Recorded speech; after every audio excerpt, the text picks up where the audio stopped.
नमस्कार दोस्तों, आप सभी देख रहे हैं प्लेनेट 4। दोस्तों, पंजशीर के शेरों ने खेल गया बड़ा खेल, इसलिए अब तालिबान को अफगानिस्तान में सरकार बनाने में बहुत बड़ा मुश्किलों का सामना करना पड़ रहा है और जिसके लिए तालिबान अब तारीख पे तारीख दे रहा है। अहमद मसूद और अमीरुल्लाह सालेह मिलकर तालिबान के नाक में दम कर रखा है। दोस्तों, अब एक बात सोचिए, एक छोटा सा राज्य पंजशीर जो पूरे अफगानिस्तान में तालिबानियों का जीना हराम कर रखा है, तो ऐसे में पंजशीर की सेनाओं में अभी जो जुनून, जोश और अपने देश को आतंकियों से आजाद करने का जो क्षमता है, उसे देखकर तो लग रहा है कि अफगानिस्तान में अभी बहुत कुछ होना बाकी है। अफगानिस्तान में सरकार बनाने की कोशिशों में जुटे तालिबान को पंजशीर के विद्रोहियों ने ललकारा है। स्थानीय मीडिया के मुताबिक पंजशीर वैली में तालिबान के खिलाफ विद्रोह की आवाज बुलंद करने वाले अहमद मसूद ने शनिवार को कहा कि तालिबान के खिलाफ विरोध नहीं रुकेगा।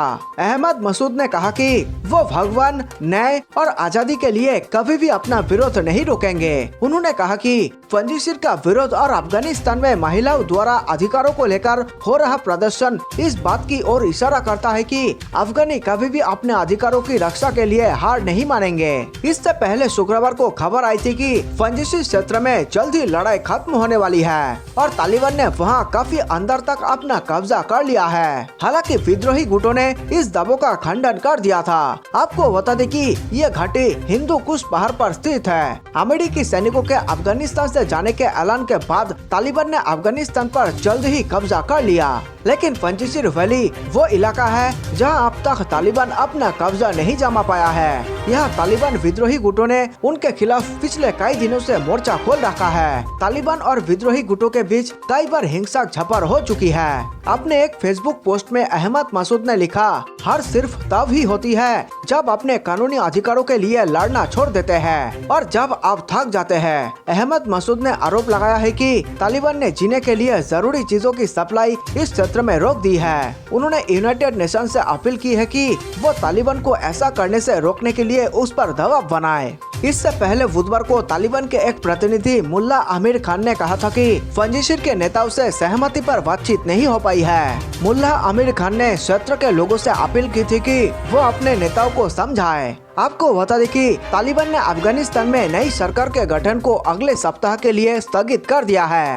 तालिबान के प्रवक्ता जबीहुल्लाह मुजाहिद ने शनिवार को यह जानकारी दी। तालिबान एक ऐसी सरकार बनाने के लिए संघर्ष कर रहा है जो समावेशी और अंतर्राष्ट्रीय समुदाय को स्वीकार्य हो। उम्मीद की जा रही थी कि तालिबान शनिवार को काबुल में नई सरकार के गठन की घोषणा करेगा, जिसका नेतृत्व संगठन के सह संस्थापक मुल्ला अब्दुल गनी बरादर कर सकते हैं। तालिबान ने 15 अगस्त को काबुल पर कब्जा होने के बाद दूसरी बार काबुल में नई सरकार के गठन की घोषणा स्थगित की है। मुजाहिद ने कहा, नई सरकार और कैबिनेट सदस्यों के बारे में घोषणा अब अगले सप्ताह की जाएगी। सरकार गठन को लेकर विभिन्न समूहों के साथ बातचीत के लिए तालिबान द्वारा गठित एक समिति के सदस्य खलील हक्कानी ने कहा कि काबुल में दुनिया को स्वीकार्य समावेशी सरकार बनाने का तालिबान के वादे के कारण देर हो रही है। उन्होंने कहा, तालिबान अपनी अकेले की सरकार बना सकता है, लेकिन अब वे एक ऐसा प्रशासन बनाने पर ध्यान केंद्रित कर रहे हैं जिसमें सभी दलों, समूहों और समाज के वर्गों का उचित प्रतिनिधित्व हो। उन्होंने कहा कि अफगानिस्तान के पूर्व प्रधानमंत्री और जमीयत ये इस्लामी अफगानिस्तान के प्रमुख गुलबुद्दीन हिकमतयार और तालिबान को समर्थन देने वाले पूर्व राष्ट्रपति अशरफ गनी के भाई को तालिबान सरकार में प्रतिनिधित्व दिया जाएगा।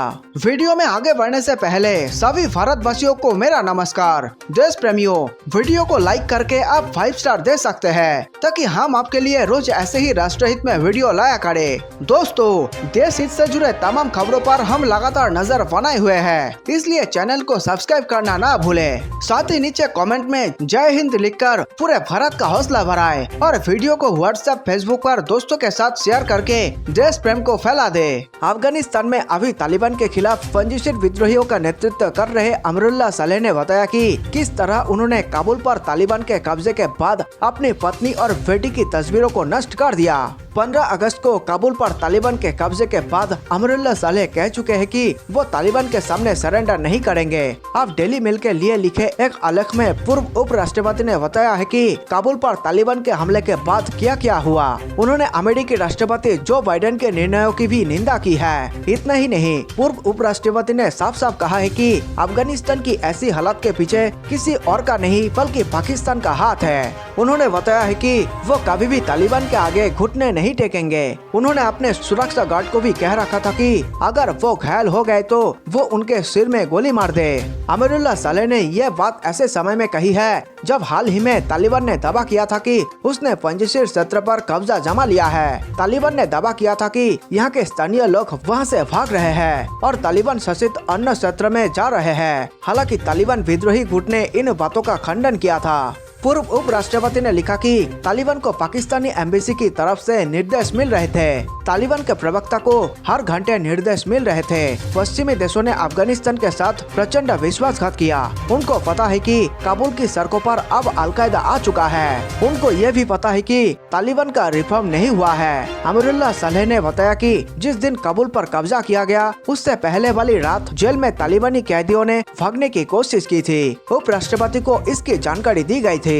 उन्होंने गैर तालिबानी कैदियों से संपर्क करने की कोशिश की थी और इसके बाद विद्रोह हुआ था। अगले ही दिन अमरुल्लाह सालेह सुबह 8 बजे उस वक्त उठे जब उनके परिवार के सदस्य और उनके दोस्त उन्हें फोन कर रहे थे। वो लिखते हैं कि उन्होंने रक्षा मंत्री और गृह मंत्री से संपर्क करने की कोशिश की थी लेकिन संपर्क नहीं हो सका था। काबुल के पुलिस मुखिया ने उन्हें बताया था कि वो सिर्फ 1 घंटे के लिए विद्रोहियों को रोक सकते हैं, लेकिन इस घंटे में मुझे अफगानी फोर्स कहीं नजर नहीं आई। उन्होंने आगे लिखा, मैंने अपने राष्ट्रीय सुरक्षा सलाहकार को मैसेज किया कि हमें कुछ करना होगा, लेकिन मुझे किसी से कोई जवाब नहीं मिला। 15 अगस्त की सुबह 9 बजे तक काबुल में लोग बेचैन हो उठे थे। तालिबान ने जब काबुल पर कब्जा किया तब मैंने अहमद मसूद को मैसेज किया जो उस वक्त काबुल में ही थे। इसके बाद मैं अपने घर गया और मैंने अपनी पत्नी और बेटियों की तस्वीरें नष्ट कर दी। मैंने अपना कंप्यूटर और कुछ जरूरी सामान इकट्ठा किया। सालेह ने लिखा कि उन्होंने अपने प्रमुख गार्ड रहीम से कहा कि अगर वो जख्मी हो जाते हैं तो वो उन्हें गोली मार दे, क्योंकि वो तालिबान के सामने सरेंडर नहीं करना चाहते हैं। सालेह ने बताया कि काबुल पर तालिबान के कब्जे के बाद उन्हें अफगानिस्तान से निकल जाने का ऑफर मिला था, लेकिन उन्होंने दूसरे राजनेताओं की तरह ऐसा नहीं किया। उन्होंने लिखा कि यहाँ से जाने वाले राजनेता महंगे होटल में ठहरते हैं और वहीं से ट्विटर और फेसबुक पर पोस्ट लिखकर अफगानियों के लिए लड़ने की बात करते हैं। आपको बता दें कि अभी तालिबान को पंजशीर पर कब्जा करना बाकी रह गया है। तालिबान ने पंजशीर पर लगातार अटैक कर रहा है। रात भर मिसाइलें दागी जा रही है, लेकिन पंजशीर की ओर से भी मुंहतोड़ जवाब तालिबान को मिल रहा है। पंजशीर की सेना की ओर से कहा गया है कि अभी तक इस युद्ध में तालिबान को बहुत बड़ा नुकसान उठाना पड़ा है और अभी तक तालिबान के 300 से अधिक लड़ाके मारे गए। और साथ ही पंजशीर ने भी दावा किया है कि उसने तालिबान के कई टैंकों पर अपना अधिकार कर लिया है। इसके पहले तालिबान की ओर से बयान आया था कि उसने पंजशीर के एक जिले पर कब्जा कर लिया है, लेकिन पंजशीर की ओर से इस बयान के जवाब में कहा गया कि पंजशीर की ओर आने वाले मुख्य रास्तों पर अभी फिलहाल पंजशीर का ही कब्जा है, इसलिए यह संभव नहीं है कि तालिबान पंजशीर की सीमा के अंदर प्रवेश कर पाए। इस खबर पर अपनी राय पूरे अधिकार के साथ जरूर बताएं और देश और दुनिया की बड़ी खबरों के लिए देखते रहिए प्लेनेट 4। और हाँ, ये खबर पसंद आई तो वीडियो को लाइक करें और चैनल को सब्सक्राइब करें। मिलते हैं एक नए वीडियो के साथ, तब तक के लिए स्वीकार करें हमारा नमस्कार।